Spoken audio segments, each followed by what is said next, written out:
Today I am bringing you the top 10 mistakes that are holding you back in Once Human. These are going to be the top 10 things that I see people doing on repeat here in Once Human, including my friends and people in the comments and such, that I think are holding you back from reaching your full potential in each of these different areas. If you do find this video helpful and useful, please do drop me a like and a subscribe down below. And without further ado, let's jump into the video. So first things first, don't miss out on food buffs. Make sure that you have a little check on the logistics Memetics tab here. You can go down and have a look on this one, and once you do get up to the point where you unlock dishes 3, have a little scroll through these, have a look what some of them do, because they are very useful. This is kind of where most players will be at. If you are lower in the game or earlier in the game, you want to have a look at dishes 2, because these also do provide you some benefits, but you really start to see the buffs once you hit up this dishes 3 node. Now all of these are particularly useful, but what I would focus on, and what I already have a full guide up on the channel here for, is the orange pie, which boosts your XP gained from defeating monsters by 25%. This is crucial if you're going to be doing bosses, if you're going to be doing silos, if you're going to be clearing POIs and the elites at those. Whatever you're doing to get your XP, if you haven't reached level 50 yet, make sure that you're using this. And if you haven't been using it and you're needing more acid, make sure you're using this preserved deviated chops, because this one will increase the acid gain by 50% when defeating deviants, which are these zombie-like mobs here in Once Human. And acid, for those that don't know, is used for a lot of endgame stuff, essentially to make the tungsten which you need for upgrading your vehicles, you need it for calibrating weapons and armor, you need it for a whole host of things, so definitely use this when you are needing acid as well. The next thing here is going to be making a wish on the wish machine and using up your Starchrom. Spending Starchrom in any way like this is not really recommended, although it is quite fun. You can see if you get down to around this 200 mark, you're not going to be able to buy anything from the blueprint shop, and this is really where you want to be spending your Starchrom. This is where you are actually able to save up a bigger amount of Starchrom, so 8,000 for these legendary blueprints, but you actually are able to then specifically pick the ones you want. Now, for example, I actually got this one from having one quick roll on the wish machine, so I didn't actually need to spend 8,000 and technically got it cheaper. But things like the KAM rifle, which isn't on there right now, this is great. And again, with the sniper rifles, you can go ahead and get this. This bullseye one in particular is absolutely amazing. So if you haven't spent your Starchrom and you're looking for something to pick up, this is great for bossing, it's great for PvP, and it's great for clearing the POIs, whatever it is that you wanted to do there. And then picking any rifle or SMG that you like. I personally think the rifles are slightly better, and I've got the SOCR or the Soccer and the KAM rifle. Both have their place in both PvP and PvE. Make sure with this as well that you are maximizing your weekly Starchrom gains. This is primarily going to be from the purification method, which if you haven't done, you build a Stardust resonant filter in your base. You pop in these cortexes, whichever ones you've got.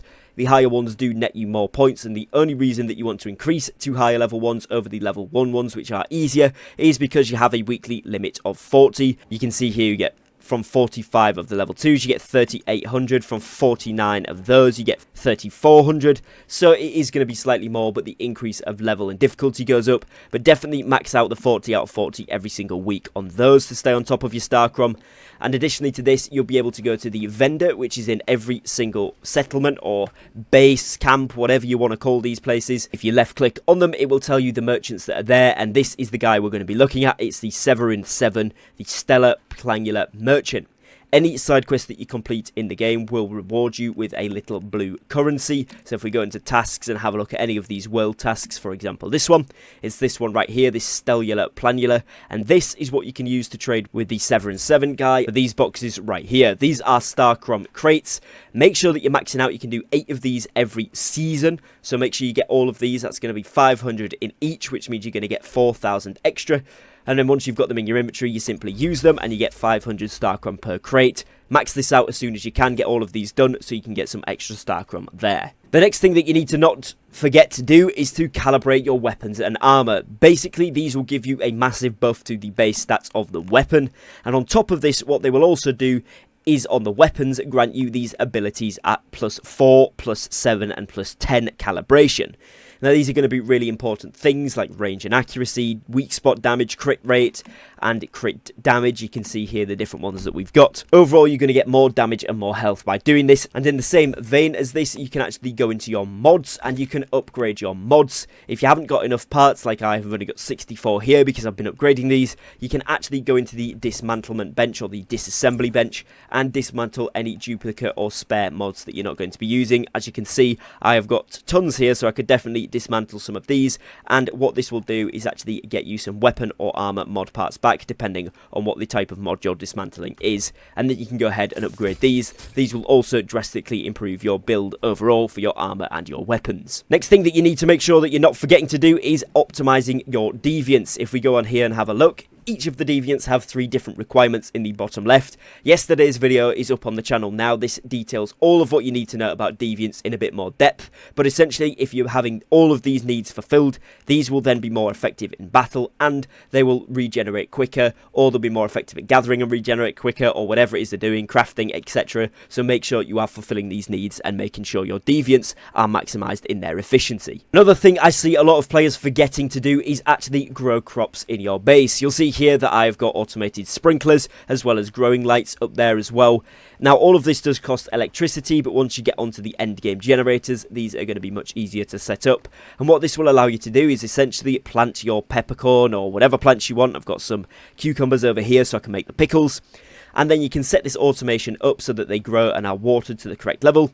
Go about your business, and then when you come back to your base, harvest these up. Now these are going to be great if you start growing things that are needed for the recipes I mentioned at the beginning, or any of the other ones that you're wanting to get in terms of food buffs. So maximize those and aim for those ones first.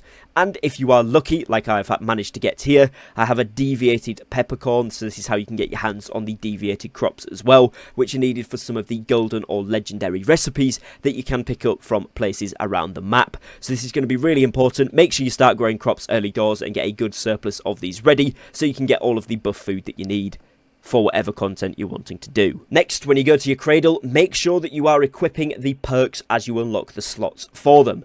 You'll see here right now there's only 2 slots I don't have unlocked. As well as this, make sure that when you get to level 40 or 30 or whatever your next milestone is, you have a look at the perks and make sure you equip something that is relevant to you. You can equip multiple perks from the same row, so you're not limited to one from each. So make sure you're maximizing this, having a look at them and making something that works with your build, and especially if you change your build, make sure you update these. Next thing you need to not do is forget about your Memetic Specializations and opt for things that are not as good as what they could be.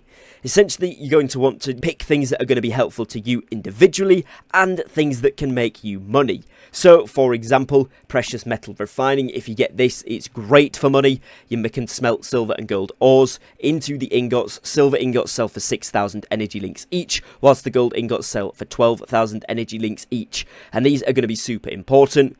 It is all RNG luck, however, you can't trade with other players, so if you don't get something you like, you can buy the silver and gold ingots. Okay, you won't make as much of a profit, but you will still be able to max out your weekly trader limits with that.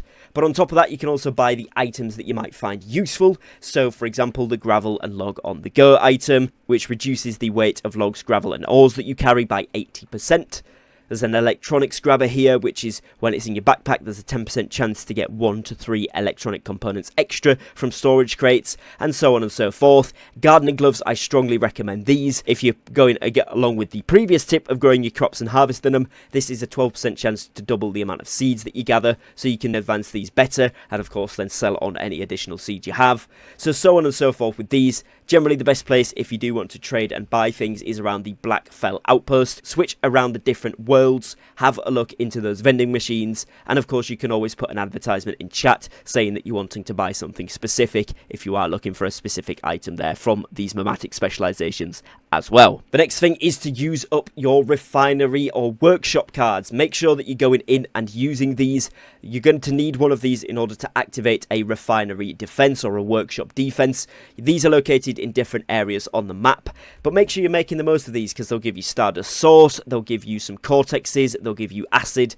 and all sorts of other good stuff. The sort of most endgame one right now is Sunshine Farm right here at level 55, and you want to go in with a team of people to do this, at least a team of 4, but other people will generally join in and help with these because they also get some rewards, and these are really, really useful. They can give you some fantastic stuff, like you can see there, the fuel, the cortexes, the stardust source, the acid, all that good stuff, so you make sure you are doing these as well when you've got the cards for them. Now next up, you want to make sure that you are maxing out your weekly shop resets. What I mean by this is going onto the sell tab with the traders and making sure you have sold all of the things up until their selling limit. Now I could make an extra 2,000 energy links here if I wanted to sell some different things, but my gold and silver ingots are the main things I'm selling there, and as you can see, those are both way too expensive to sell here.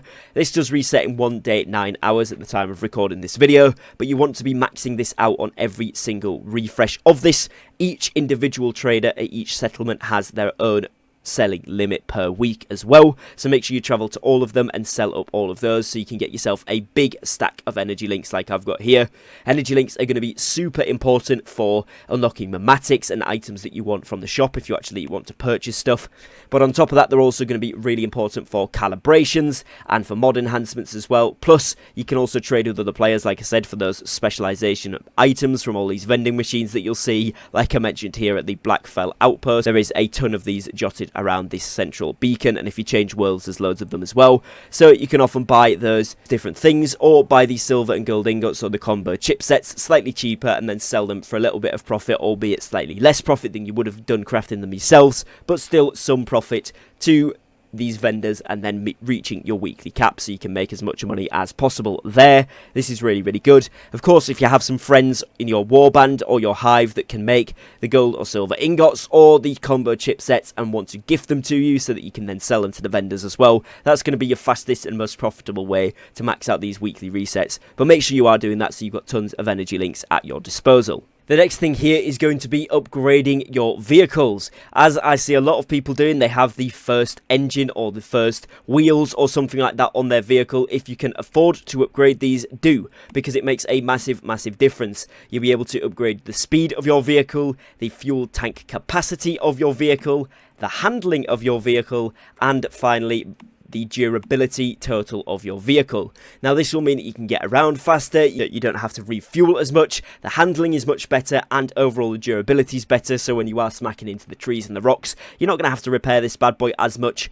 Do be aware with this, it is going to cost you more to repair. If I wanted to repair this guy right now, you can see it's costing me tungsten, aluminium, electronic parts, and metal scraps, but once you are towards the end game like I am here, this is much, much, much more worth it than being slower, because you're going to need to travel around a lot to do all of the different tasks in your vehicle, so get it upgraded. Now, I know the video is called Top 10 Mistakes Holding You Back in Once Human, but I am going to give you a cheeky 11th bonus tip here, and this is going to be on the Warband front.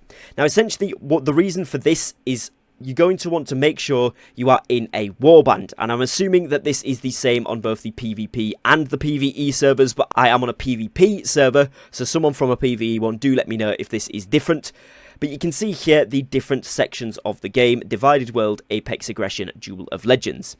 If we have a look on what the current status is, we're on Rising Rivalry. In a few hours time, we're going to go on to the Divided World. Then we're going to go onto the Apex Aggression, and then onto the Duel of Legends.